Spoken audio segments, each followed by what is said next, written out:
Fala pessoal, seja muito bem-vindo a mais um Dois Perdidos no Tempo, um Dois Perdidos no Tempo diferente, porque estou aqui sozinho. Fábio e André Loreto, como bons nerds boleiros, estão em clima de Copa do Mundo e não puderam gravar. E aí cabe a minha missão de gravar sobre todo esse rebuliço com um teaser trailer do filme live action de Cavaleiros do Zodíaco, também conhecido como Saint Seiya, e que vai vir com o nome para o ocidente de Knights of Zodiac.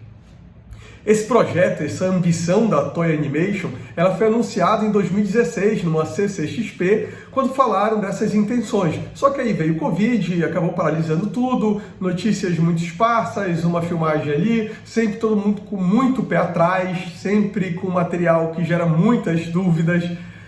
Mas enfim, veio agora o teaser trailer na CCXP de 2022 e foi anunciado para 2023.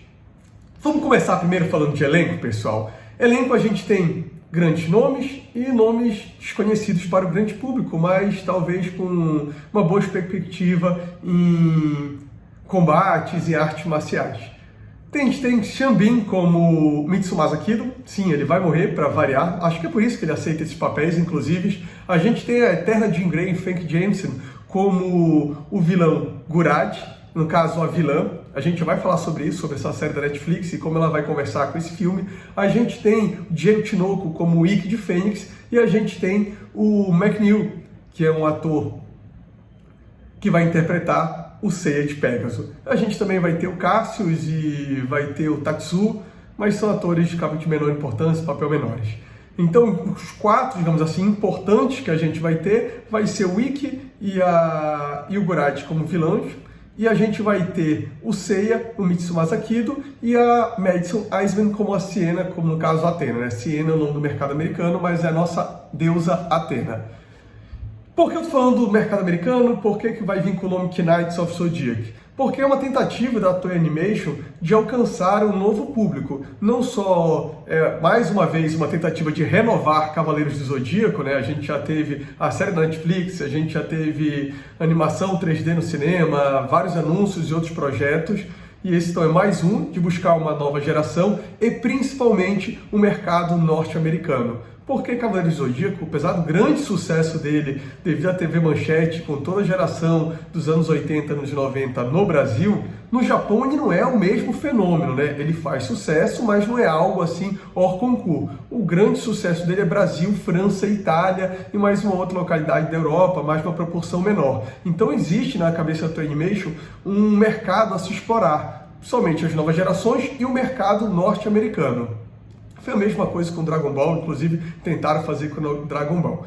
E qual é o primeiro grande problema que a gente já vai ter com esse filme? É a questão de orçamento. Como é que a gente vai imaginar as armaduras, a mitologia, todos os efeitos especiais, todas as cenas de combate tão esperadas com baixo orçamento? Por mais que a tecnologia tenha avançado, tenha barateado, 60 milhões de dólares, que é o valor que está sendo divulgado, que foi o valor do filme, é um valor baixo. Para vocês terem ideia, pessoal, 55 milhões de dólares foi o filme do último Mortal Kombat e que, tirando aquelas cenas iniciais do Scorpion e Sub-Zero, deixou muito a desejar.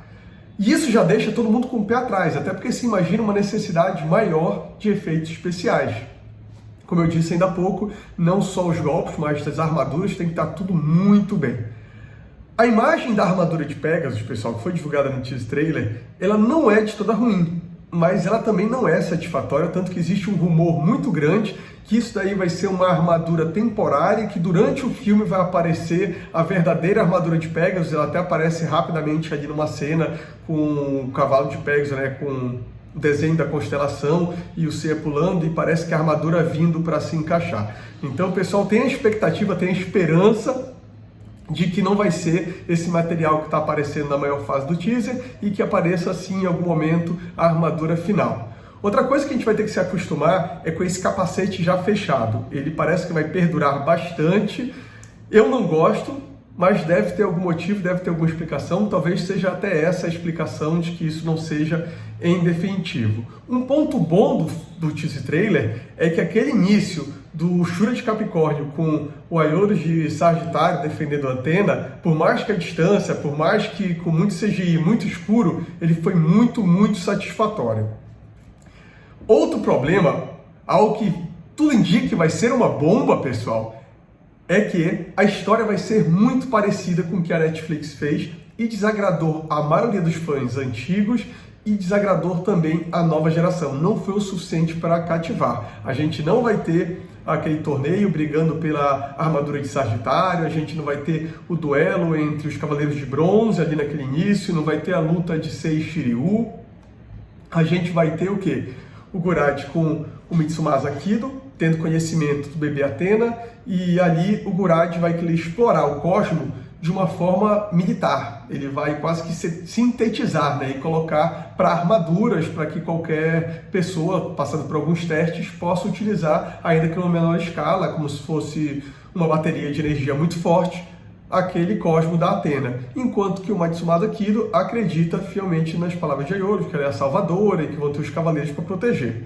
Nesse sentido, a gente também não vai ter nesse filme a participação de Shun, não sabe se vai ser o Shun ou se vai ser uma versão feminina, Yoga, Shiryu. Eles não vão estar ao lado de Seiya de Pégaso. Vai ser só o Seiya, que deve fazer aquela jornada clássica de herói, em que deve ser um cara que não quer assumir, que não quer reconhecer, que deve estar em busca da sua irmã Seika, vai ter uma cruzada pessoal. Em algum momento ali, ele vai se identificar como o único capaz realmente de proteger a Saori, e vai se criar um vínculo e toda a organização do Gurad querendo vir atrás dela, o Mitsumasa Kido fazendo papel tipo do Obi-Wan Kenobi do Luke, passando para ele a missão, morrendo nessa jornada, e aí o Seiya de Pégaso lutando. E onde entra o Ikki nessa história? Tudo indica que o Ikki vai estar a serviço do Gurad. Em algum momento também ele vai se rebelar e aí no final do filme deve se tornar o anti-herói. Provavelmente a grande luta do final do filme deve ser Seiya e Ikki e a Feng Jensen aparecendo como Gurad ali no final, tendo um combate. A gente já vê no trailer que ela tem poderes, sim, alguma coisa saindo da mão dela. Não sabemos como é que vai ser isso, mas ela já tem algum poder. Também deve participar das lutas. O Cassius, interpretado pelo Nick Stout, também está, deve ser que nem na Netflix, ele fazer parte ali desses Cavaleiros Negros, coisa, pessoal, que eu acho muito melhor, inclusive, do que no anime. Eu não gostava muito da explicação daqueles Cavaleiros Negros, quase que uns clones dos Bronze Boys, e muito semelhantes fisicamente, e por que só aquelas armaduras tinham cópias dos Cavaleiros Negros, enfim, mesmo com toda justificativa, eu não gostava. Eu acho que essa solução de ter uma companhia de mercenários tentando roubar ou simular o poder dos Cavaleiros de Athena, para mim ela soa melhor. Apesar de não ter sido bem executada, faltou um pouco de carisma, e não parece que no filme, mesmo com a Feng Jensen, isso vai ganhar mais carisma. Apesar de escolherem uma mulher, também estão colocando que vai ter uma tensão amorosa entre ela e o personagem do Shanbin, o Mitsumasa Kido, o que daria talvez uma sensação de traição ou de rompimento por causa da Athena, com um pouco mais de drama. A expectativa, pessoal, é que sejam feitos 6 filmes para contar toda a história. Qual é essa história? Até Hades, até as 12 casas? Não sabemos.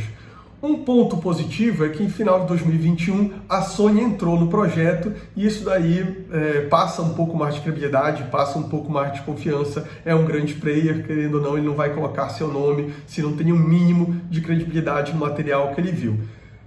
Então, com 60 milhões de dólares, com o que já se viu no trailer, é esperar que não seja uma bomba total e que a gente consiga fazer dinheiro para que a Toei Animation com a Sony queiram bancar e investir mais dinheiro num segundo filme. E é onde entra agora a série da Netflix. A série da Netflix, a primeira temporada ali, não foi satisfatória, foi alvo de muitas críticas, principalmente pela qualidade da animação, tudo muito genérico, tudo muito simplório, tudo muito pobre e abaixo, inclusive, do que já é feito hoje de mediano na indústria.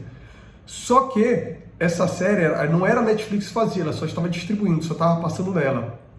Quando chegou agora para a segunda temporada, que foi contar a saga das 12 casas, foi para Crunchyroll. E eles fizeram inúmeras mudanças. E o salto de qualidade, pessoal, é absurdo. A armadura dos Cavaleiros de Ouro está muito, muito boa. Eles acabam sendo fiéis a muita coisa no mangá, que no anime é diferente. E isso daí, para quem está assistindo, acaba trazendo uma nova história, uma nova versão. Por mais que você já tenha lido no mangá, é sempre interessante você ver aquilo ali nos quadrinhos. Fora que eles também acabam corrigindo alguns espaços, alguns vácuos que tinha na história do mangá, como por exemplo aqui para vocês, Enquanto os Cavaleiros de Bronze estavam subindo, por que os Cavaleiros de Ouro que não concordavam com eles não fizeram alguma coisa? Ficavam parados aqui nas suas casas. Então eles começaram para o Aldebaran, para o Mu, para o Aiolha, eles começaram a dar funções.